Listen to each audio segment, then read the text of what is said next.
과거 그 2008년 이후에 2009년 사이클 보면은 네. 수도권은 굉장히 시장이 좋지 않았지만 지방 일부는 2009년 이후에 정말 많이 올랐잖아요. 예, 디커플링 맞아요. 되는 그런 네. 현상이었는데 이번 사이클은 비슷한 현상이 발생할 거예요? 아니면은 동조화돼서 가는 그런 현상으로? 이번에는 역전 같아요. 서울이 지금 물론 뭐 상승 반전에서 추세 상승까지 가지는 않겠지만 하락의 폭에서 서울이 더 견조하게 버틸 것 같아요. 서울이 더 네, 견조하게요. 왜냐하면 대책 중에 이제 아시겠지만 청약 조건에서 그 부분을 풀어준 게 제일 큰 것 같아요. 거주 지역에 제한이 없다는 대목이 그렇죠. 지방에 있는 뭐 자산가들이 서울에 입성하려고 하시는 분들이 이제 가시가 실소가 돼버린 거죠. 그런 부분이 가시하기 때문에 청약시장은 좀 서울시장이 좀 불탈 것 같고. 네.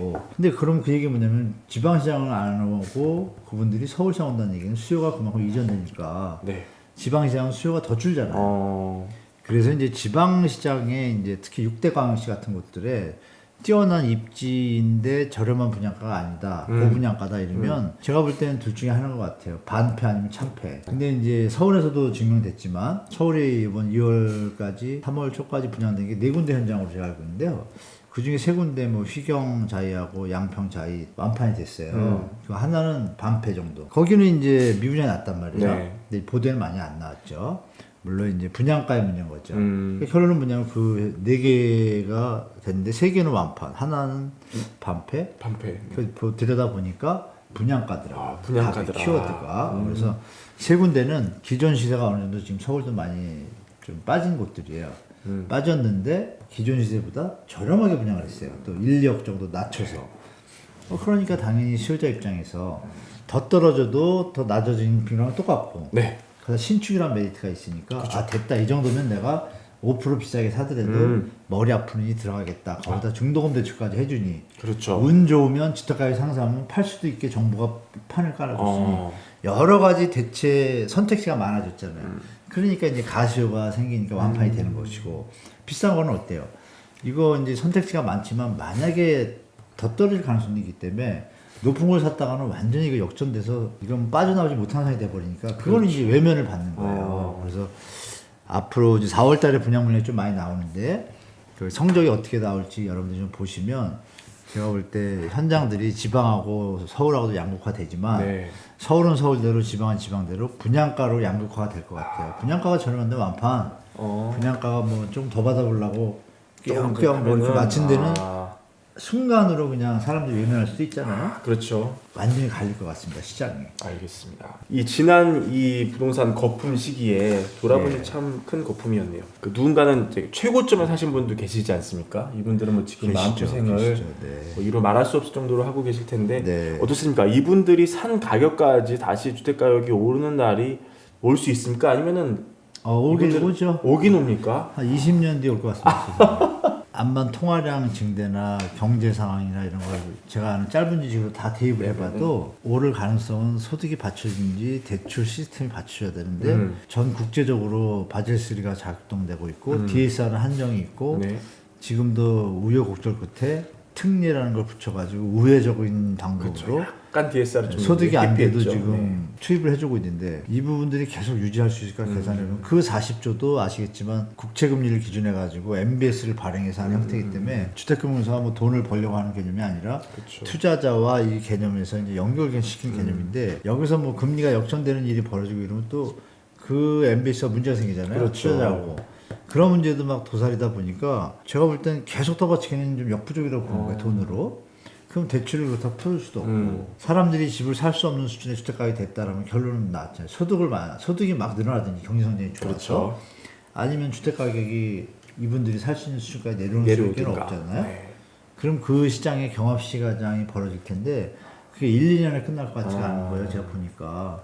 그러면 그게 끝나고 나서 버블이 조정이 되고 나면 그 사이에 이제 거래량이나 이런 게 좀 감소되는 추세로 이어지니까 그 한 4, 5년 지나면 축적돼서 정부가 이제 대출을 좀 완화한다든지 이랬을 때 타고 올라갈 수 있는 힘이 있어서 상승할 텐데 지금 이미 대출을 지금 완화하는 분위기를 애를 썼잖아요. 그 힘이 요거밖에 못 왔잖아요. 그러면 갭이 많이 나잖아요. 그러니까 결론은 자칫 잘못하면 일본형 스타일로 갈 수도 있다는 게 제 개인적인 생각이에요. 우리 학습 효과가 있어서 지금 받치고는 있는데 이 힘이 과연 영속성을 따져보니까 영속성이 좀 약해 보이는 거예요. 물론 이건 있습니다. 총선이 끝나고 나서 뭐 경제 상황이고 뭐 가계부채 상황이고 무시하고 시장 투자자, 친시장적 기득권 투자자들을 위해서 정부가 뭐 머리 박고 그냥 돌격을 한다 그러면 그걸 막을 길이 없죠. 그죠? 그렇게 무리하게 정책을 피는 정부는 그렇게 보지 못했고 네. 박근혜 정부도 약간 무리했죠. 그때 무리했는데 빈민집사. 그나마 그때는 주택가격 수준이 매우 이제 낮은 수준이었으니까 그게 좀 이어질 수 있었는데 지금 또 그것도 아니란 말이에요. 환경이. 그래서 제가 볼 때 전 고점을 찾기에 있는 계산을 따져보면 우리 소득이 느는 거를 복리를 계산해 봐도 이건 최소한 10년은 가야 전 고점이 되지 않은 그런 계산이 좀 나오더라고요. 네. 그래서 이렇게 생각하면 되겠죠. 우리가 2007년도에 고점 찍었잖아요. 맞아요. 그 고점을 다시 찾아간 게 2015년도거든요. 그러면 그러면 15년도니까 8년이란 말이에요. 그렇죠. 10년은 갈 것 같아요. 왜? 지금은 그 고점의 수준이 소득보다 예전보다 더 높으니까 최소한 10년은 가야 찾지 않을까. 10년에서 15년 가야. 얼마 전에 원희룡 장학께서 미분양 뭐 주택 매입을 놓고 나라면 그 가격을 사지 않겠다 이렇게 좀 비판하신 적이 있는데 네. 일단 미분양 집을 국가가 사주는 것, 국가가 매입해서 짐을 덜어주는 게 맞는 대책인지 이것부터 먼저 여쭤보고 공정화 싶은데요. 상식에 위배되죠. 사실. 그렇죠. 1980년, 90년대 때는 이해가 돼요. 왜냐하면 건설 산업 분야의 어떤 GDP 1년 GDP 비중이 한 최소 15에서 20% 가까웠거든요. 그러니까 거의 뭐 20%가 흔들리면 영향이 있잖아요. 그죠. 작년 말 기준으로 해서 GDP 대비 비중이 5.2%밖에 안 돼요. 다 망해도 우리나라 껐다없습니다. 그렇네요. 다시 뭐 건설사 세도 되고 그 객관적 수치와 더불어서 2008년도에 얘기를 드리면 2008년도 글로벌 터지고 미분양 대책을 발표할 때 표현을 워딩을 이렇게 합니다. 주택 가격의 안정적인 수준인 미분양 물량 7에서 8만을 넘어선 11만 원이었거든요. 그때가. 그 다음에 16만 원 갔잖아요. 11만 원대 이제 그렇게 발표를 합니다. 네, 발표를 하면서 네, 미분양 대책을 발표하면서 넘어선 3, 4만 원의 물량을 우리가 정부에서 좀 매입을 하겠다. 그 앞에 워딩이 뭐예요? 7, 8만 7, 8만 원이라는 안정적인 주택시장의 미분양 수준이라는 표현을 썼단 말이에요. 분명히 워딩에다가. 실제로 호황기 때도 6, 7만 원 미분양이 계속 있었어요. 그렇군요. 네. 그때 안 팔렸을 뿐이지 시간이 지나면 조금 할인해서 팔고 이러면 다 팔린 거예요. 그게 이제 안정적으로 재고량의 어떤 유동성 역할을 하는 건데 박근혜 정부 때 택지 공급을 안 해가지고 그 뒤에 2020년, 21년도에 집이 워낙 적었잖아요. 그러니까 폭등의 기화점 된 거예요. 그것도. 그 정부가 이제 실책한 거죠. 박근혜 정부가 실책하고 맞고. 그러면 지금은 어떠냐면은 지금 말씀드린 대로 7, 8만 원을 넘어선 것도 아니고 7만 5천 원 이제 됐잖아요. 그죠. 이게 적정 물량인 거예요. 그때 기준에 말하면. 더 중요한 건 뭐냐. 그때는 전국 주택이 1,600, 1,700만 원인데 지금은 1,900만 원에 가깝잖아요. 더 늘었잖아요. 분모가 늘었네요. 진짜. 그러면 분모가 늘었으면 분자도 같이 늘는다는 개념을 보면 9만 원까지는 괜찮다는 얘기예요. 그래서 아마 원희룡 장관 얘기에서 10만 원까지는 괜찮을 거다 이 소리가 괜히 나온 게 아닌 것 같아요. 제가 볼 때. 그러면 지금 말씀하신 7, 8만 원에 대한 그 어떤 오버페이스, 건설사들의 오버페이스랄까. 제가 볼 땐 그래요. 높은 분양 같다면 안 팔렸는데 네. 싸게 팔면 되잖아요. 그죠. 수일 칸타빌도 그렇게 안 팔렸다가 30% 할인하니까 거의 다 팔았잖아요. 거의 다 팔렸습니까 이제? 네네 몇 개 안 남았더라고요. 네. 싸게 하니까 팔리잖아요. 근데 그게 이제 시세가 되는 과정이잖아요. 그러면 정부가 왜 이렇게 나서죠? 음모론에 입각한다면 무슨 뭐 후원을 받았나? 왜 이렇게 정부가 이렇게 나서가지고 오버슈팅 해가지고 지원해준다 그럴까? 물론 작년 10월은 이해가 돼요. 왜냐하면 레고랜드 때문에 순간적으로 국가 경제에 대해서 심리적으로 경색이 벌어지니까 그건 당연히 정부가 도와야죠. 거기까지는 좋았는데 다행히 요즘은 이제 워딩은 좀 없잖아요. 도와준다 이런 얘기는 정부 쪽에서 발표를 안 해요. 네. 자꾸 주택건설협회나 산업협회 이쪽에서 자꾸 얘기하는 거지. 도와 달라 이렇게 얘기를 네, 하죠. 그래서 제가 볼 때는 4월 분양 끝나고 나면 그러면 이제 10만 호가 될 수도 있잖아요. 만약에 그렇죠. 4월, 5월 지나면 10만 호가 되면은 그때랑 똑같잖아요. 볼륨을 따지면 괜찮지만 네. 느낌상 좀 많은 것 같으니까 두 자릿수. 네. 우량 현장에 대해서 그러니까 추경호 장관의 앞에 얘기가 맞아요. 작년 말에 했던 얘기. 우량 현장에 대해서는 유동성을 좀 확보해줘서 도와주겠다. 이 소리가 딱 맞아 들어가는 거예요. 그러면 몇 개 현장들은 비싼 데들은 정리가 되겠구나. 그래서 PF 문제는 정부가 일단 모니터링을 다 하고 있고 준비를 다 하고 있어요. 있으니까 제가 볼 때 감내할 수 있는 수준이지만 일반 시장에서 생업에 바쁘신 분들은 유튜브도 못 보시거나 뭐 연장자분들은 텔레비만 보시잖아요. 네, 네.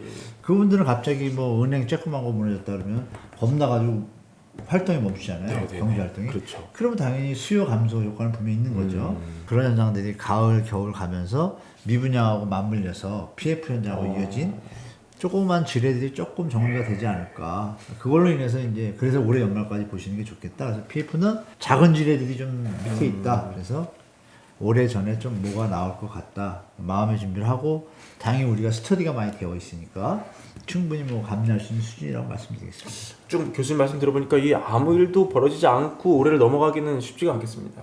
네, 네. 그건 뭐라도 그건 터지겠네요. 거의 뭐 아트죠, 예술이죠. 그렇죠. 만약에 아무 일도 안 일어난다면 미국 애들이 와가지고 우리한테 이 저 경제 정책을 배워가는 네. 그 수준이죠, 제가 볼 때. 네. 아니고서야 이거를 이건 불가능하잖아요. 왜냐면 안 팔리면 당연히 정리가 돼야 되는데. 그렇죠. 우리 치킨집도 열었다가 매출이 안 나면 정리하지 그럼요. 않습니까? 근데 어떻게 유지를 하죠? 그렇죠. 계속 빚을 내는 수밖에 없잖아요. 물론 이럴 경우는 있겠어요. 올해 잘 버텼어요. 네. 정말 아무 일도 없어요. 내년에 그러면 이게 해결된 거랑은 다행인데 안 됐다 그러면 미룬 거죠, 그냥. 미룰 뿐이죠.